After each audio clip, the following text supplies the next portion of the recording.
Hi hello అందరికీ నమస్తే. ఇప్పుడు మనం శ్రీరామచంద్ర, మంచు లక్ష్మి, అనన్య నాగల్ల నటించిన లేచింది మహిళా లోకం అనే సినిమా గురించి మాట్లాడుకుందాం. ముందుగా కథ విషయానికి వస్తే వివిధ రంగాలకు చెందిన నలుగురు మహిళలు మంచు లక్ష్మి, అనన్య నాగల్ల, శ్రద్ధాదాస్, హరితేజ తమ డైలీ లైఫ్లో పురుషాధిక్యత వలన చిన్న చిన్న అవమానాలు, ఆంక్షలను ఎదుర్కొంటూ ఉంటారు. ఒకానొక సందర్భంలో వీరి జీవితాల్లో జరిగిన కొన్ని సంఘటనలు వారిని తీవ్రంగా ఆలోచింపజేస్తాయి. అప్పటి వరకు మౌనంగా భరిస్తూ వచ్చిన వీరు మనం ఎందుకు ఇలాగే ఉండాలి అని ప్రశ్నించుకుంటారు. అక్కడి నుంచే అసలు మహిళా లోకం మేల్కొంటుంది. వీరిలోని ఈ మార్పు వల్ల సమాజం, ముఖ్యంగా ఇంట్లోని మెన్ శ్రీరామచంద్ర, హర్షవర్ధన్ ఎలాంటి ఇబ్బందులు ఎదుర్కొన్నారు, వారి ఆధిపత్యాన్ని కోల్పోతున్నప్పుడు వారు చేసే ప్రయత్నాలు ఏమిటి అనేది మిగిలిన కథ. ఈ సినిమా వచ్చేసి మెయిన్గా హస్బెండ్ అండ్ వైఫ్ రిలేషన్షిప్, స్త్రీ పురుషుల మధ్య లింగ వివక్ష, డైవర్స్, కోర్ట్ కేసెస్ వంటి విషయాల చుట్టూ తిరుగుతూ ఉంటుంది. అయితే ఇవన్నీ కూడా కామెడీ రూపంలో చెప్పడానికి ట్రై చేశారు.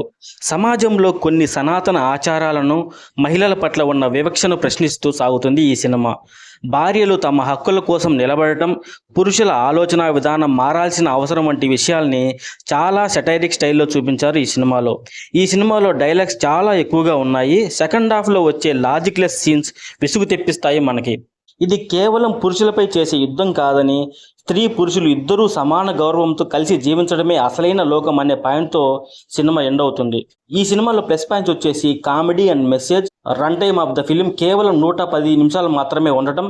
ఈ సినిమాలో మైనస్ పాయింట్స్ వచ్చేసి logicless scenes and visuals. Women empowerment కోరుకునే వారికి ఖచ్చితంగా నచ్చుతుంది ఈ సినిమా. ఫైనల్గా ఈ సినిమాకి నేను ఇచ్చే రేటింగ్ 2/5.